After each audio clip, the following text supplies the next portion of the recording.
Olá, aqui é Ali, bem-vindos aos Novenáticos, e hoje nós vamos refletir os mistérios gozosos. No primeiro mistério, a Anunciação. Então, a gente pega aqui o Evangelho de Lucas, para poder fazer essa leitura, logo no capítulo 1. Ele não começa a narrativa dele contando a história de Nossa Senhora. Ele começa contando a história de Zacarias. Por quê? Porque Deus está retomando o diálogo com Israel. Desde o último profeta do Antigo Testamento, se eu não me engano era Malaquias, Israel vivia um longo período sem profetas reconhecidos. O povo continuava rezando, continuava esperando, continuava aguardando o Messias. E Zacarias representa justamente essa esperança fiel do povo de Deus.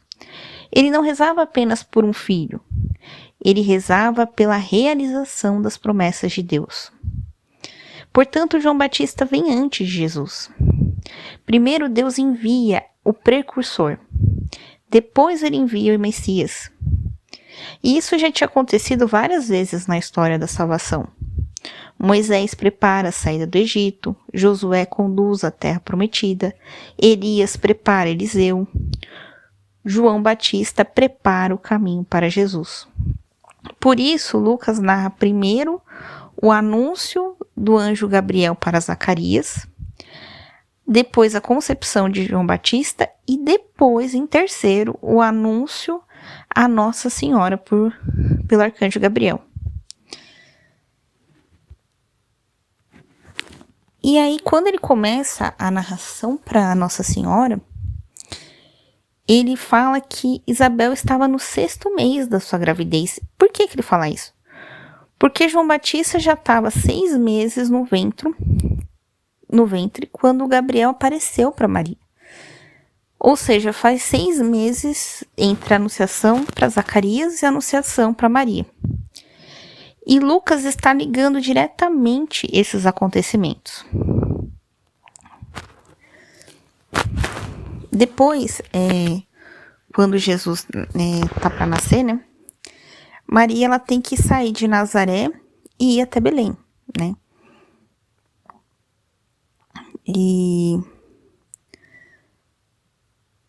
Mas espera, Maria estava em Nazaré. Os profetas diziam que o menino Jesus, que o Messias nasceria em Belém. Então, como é que Deus resolve este problema? Através de José. José pertence à casa de Davi e Davi era de Belém. Assim, Jesus cresce em Nazaré, mas ele nasce em Belém, cumprindo as profecias. E essa solução se dá através do recenseamento. Então, por conta do recenseamento, José vai de Nazaré até Belém para poder registrar ali a sua família. Mas eu pulei um pedaço. Eu pulei o sim de Maria. Ou melhor, ela não disse sim, Ela disse faça-se, Então, o centro do mistério é faça-se em mim, segundo a tua palavra. Deus não força a Nossa Senhora a aceitar.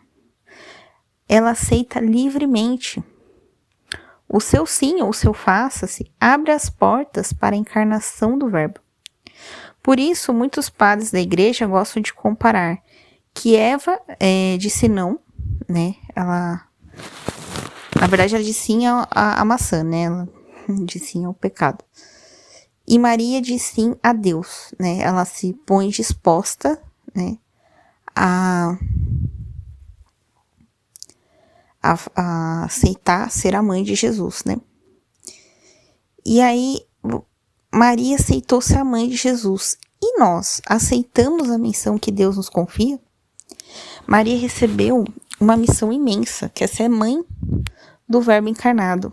E nós recebemos missões menores. Mas muitas vezes também temos medo de aceitar. O segundo mistério gozoso vai falar da visitação de Nossa Senhora a Santa Isabel. Então, assim que Maria recebe a notícia que ela seria mãe de Messias, ela sai prontamente, Ou seja, ela não guarda o milagre só para ela. Ela leva Jesus, né? Ela leva a Boa Nova, o Espírito Santo, a todos, né? E Maria seria aqui a nova Arca da Aliança, né? Um paralelo muito bonito. A antiga arca levava a presença de Deus, né? Então, através do maná, do cajado do Arão, se eu não me engano, e as tábuas da lei. Se eu não me engano, era isso que ia dentro da arca, né? E Maria agora leva o próprio Deus, né? Por isso, João Batista reage no ventre. Então, quando ela encontra Isabel, quando ela dá aquele abraço na Isabel, o João Batista já fica todo agitado, porque ele reconhece a presença do Messias. E aqui a gente vê o início da missão do João Batista, antes mesmo dele nascer, né? É a primeira pessoa que aponta para Jesus. E Isabel, cheia do Espírito Santo, reconhece duas coisas: que Maria é bendita, ou seja, que Maria foi escolhida por Deus, e que Jesus é o Messias. E ela proclama isso antes mesmo do nascimento de Jesus. E aí, dando sequência, vem o Magnífica, né?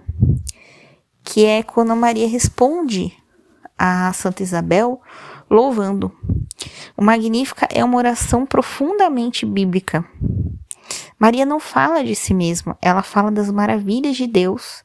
E ali tem algumas referências a salmos, a cânticos, né? Porque naquela época eles não carregavam um livro, né, embaixo do braço, né? Eles sabiam as histórias de cor, né? E quem encontra Jesus deve levar Jesus aos outros, deve propagar a boa nova, deve propagar o evangelho. E quando Maria recebe a missão do anjo, né, recebe a missão do Senhor de ser a mãe de Cristo, ela imediatamente partiu para servir, né? Ela foi ajudar a sua parente Isabel, que era mais velha e ia precisar de ajudas para cuidar do nenezinho ali naqueles primeiros dias, não só do nenezinho, mas da casa e tudo mais, né? Enfim. Vamos agora para o terceiro mistério, né, que é o nascimento de Jesus. Então, Jesus nasce em Belém, né? Então, tudo aconteceu para que se cumprisse a escritura, né, as profecias. E aí, Lucas cita desse recenseamento, né? E quando a gente começa a ver a datação, de será que tem um recenseamento? Não. A gente vê que aquele marco zero que foi colocado, ele não foi exatamente ali naquele ano que houve o recenseamento, né? Mas é mais ou menos por ali, tá? Então, primeira coisa, ele é rei, né? É o rei, porque ele é filho de Deus. E ele nasce pobre, ele não nasce num palácio, ele não nasce entre governantes, nasce numa manjedoura. Manjedoura era o lugar onde os animais comiam, tá? Então vem do verbo mangiare em italiano, né? Que é o comer em italiano. Então Lucas mostra que Deus escolhe a humildade. Ele quis nascer no mais simples que existia. Os primeiros convidados, né? Os primeiros convidados não são os sacerdotes, né?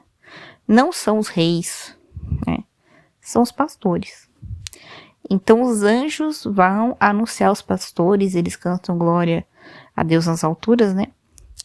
E os pastores, eles eram os marginalizados da sociedade. Os pastores ficavam à margem, porque as ovelhinhas tinham que pastar, tinham que comer, né? Então, eles ficavam longe, geralmente próximo dos rios, né? Que faz fronteira, né? De uma cidade com a outra. Né? Sempre ali. E nem sempre numa mesma cidade, né? Porque precisava ir atrás da grama verde para as ovelhinhas, né? Então... E aqui a gente vê o bom pastor, né? Então, a preparação pro... que Jesus vai falar, se eu não me engano, no Evangelho de João, eu sou o bom pastor. Então, os pastores são primeiros a reconhecer que aquele que será o verdadeiro pastor de Israel nasceu, né? Eles são primeiros a encontrarem o Messias. O canto dos anjos para os pastores, né? O céu e a terra se encontram, né? Nesse momento que os anjos cantam os pastores. E Deus não está apenas no céu. Agora Deus está presente entre os homens. Como diz João, né? Deus resolveu fazer tenda, né? Ou habitar entre nós, né? E os humildes é que vão reconhecer Deus mais facilmente do que os poderosos. No mistério quarto mistério, a gente vai ter a apresentação de Jesus no templo, né? Então, cumprindo a lei, né? Mesmo Jesus sendo Deus, ele é levado ao 8º dia ao 40º dia, para ser apresentado no templo. Então, ele já fez, né, aquele rito que pode ser